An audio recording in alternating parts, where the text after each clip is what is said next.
The defending champions find themselves in tricky territory as they play Oman in Antigua. We look ahead to match 28 on Maruti Suzuki Arena presents ESPNcricinfo Timeout, powered by Dish TV Watcher. We'll hear from Nick Knight shortly in the United Kingdom. Anil Kumble first up with me.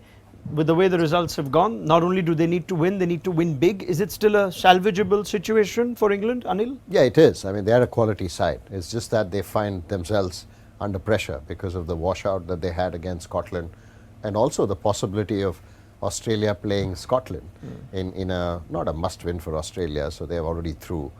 So it all depends on that. But England certainly can get those 5 points with the net run rate because they have the ability to do that. It's just a matter of applying themselves. They were poor against Australia when they did that run chase. Yeah. Even in the field, we saw a couple of misfields. You don't see generally from England that. So as defending champions, they're certainly under pressure. Right. Josh Butler says he's not thinking of scenarios. On the other hand, Josh Hazelwood is saying that if a scenario means that we have to ease up against Scotland and England go out, he doesn't mind it. So they're definitely thinking about it. Nick Knight, thoughts? We love it. It's nothing more than we'd expect, surely. I mean, England from one side, their views, you get the all the rivalry comes flying and flooding back, and I guess you kind of expect that a little bit. I mean, the nuts and bolts of this are pretty simple, as Anil says, really. England need not panic. They're still strong favourites to get through 2 games against Namibia and Oman and win well. So I think they're pretty. They should certainly be pretty. Not relaxed so much, but keep it real. I mean, we in the media, the English public, were absolutely on the back of the performance. It's one bad performance against Australia. They're still a very good side, as Anil says, with very good players. Can they improve on the personnel in that side, though, Nick? You were with us for the Australia-England game, and you were calling out for the inclusion of Reece Topley. You stand by that ahead of this game? 100%. I stood by it last game. I stand by it this time. It is always a little difficult to sort of try and predict teams when you don't know the pitch and the conditions. However, I just feel the balance of the side is a little bit better. I mean, it's all about pace off with the conditions, regardless really of where you're playing in this part of the world. England is essentially pace on with Wood and Archer. Archer is a given, he plays. I would leave out Mark Wood. Again, I go back to what I said in the pre-shows and the game against Australia. Sometimes you pick a side for the opponent and not the conditions. And I think England's done that a little bit. I think you pick your side for the conditions, so I would pick Topley. Given the opposition is Oman, with due respect to them, is there a case to now say, right, they may not have worked then, but Wood is still in our best team and not a Sam Curran or a Reece Topley? Even Chris Jordan's place, I guess, is up for discussion? Yeah, possibly Chris Jordan. I would look at that because, if at all England can qualify, yes, they need to win, but they need to win big.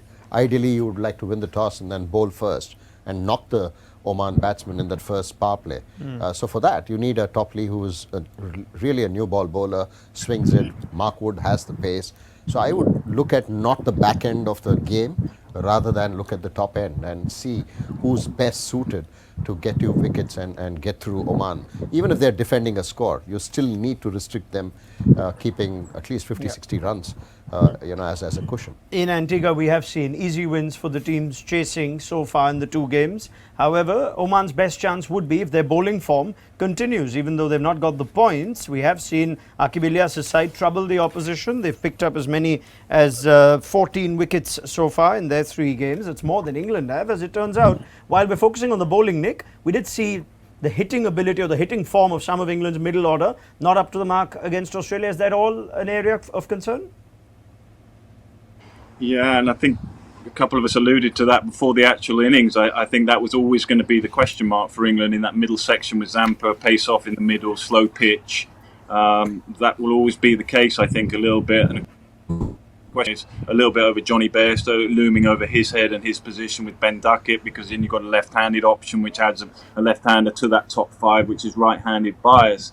I don't think England will make a change. I wouldn't personally make the change. I think if you were going to go with that left-hander, you'd have gone from ball 1 from the first game.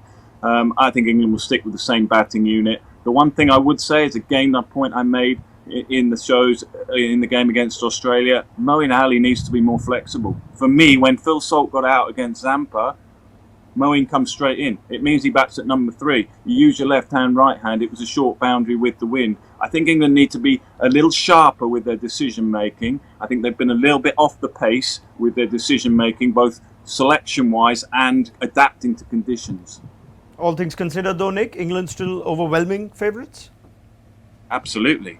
I mean, let's keep, well, from my perspective anyway, they've had one bad innings, plus didn't bowl particularly well against Scotland, but that was a truncated game, just 10 overs. And that's the point I make really about Johnny Bairstow. He's had one innings, and all of a sudden there seems to be this, Johnny Bairstow's got to come out. I don't think there's need for panic. England have planned for this with their side. They're still a very good side on paper. They haven't played their best cricket, but we'd expect them to play a whole lot better in these next 2 games and still qualify. Anil? Yeah, I think, one thing that is not certainly in England's favour, yes, I agree that they're all really good players, but I feel the entire batting lineup, especially the middle order, all of them are playing out of their positions. If you look at the way they play or they would like to play is in the top order, 1, 2, 3. And then suddenly all of them have had to bat at 4, 5, 6, 7 on a slowish wicket. So starting off on a slow pitch is something that doesn't come naturally. So they would expect the ball to come on. Yes, certainly you have the quality there.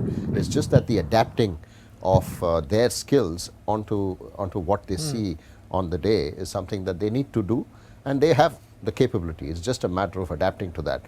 That's the only drawback that I see in this English lineup. Yeah. You see England still being too good for Oman, or could they at least run them close? No, I think England should win. They should get the net run rate higher. They should win, and it's a good ground. It's a fairly large ground on one side in Antigua, and the pitch generally is a good surface there. So England should flourish. All right, thank you very much, Anil Kumble and Nick Knight. Must-win game for England, and must-win with a big margin as well for Jos Buttler's side. This was our build-up to that on Maruti Suzuki Arena presents ESPNcricinfo Timeout, powered by Dish TV. Watch you. Introducing the epic new Swift. Time to go swifting. Watcho app पे देखो एक OTT के दाम पे सारे OTT शान से। Watch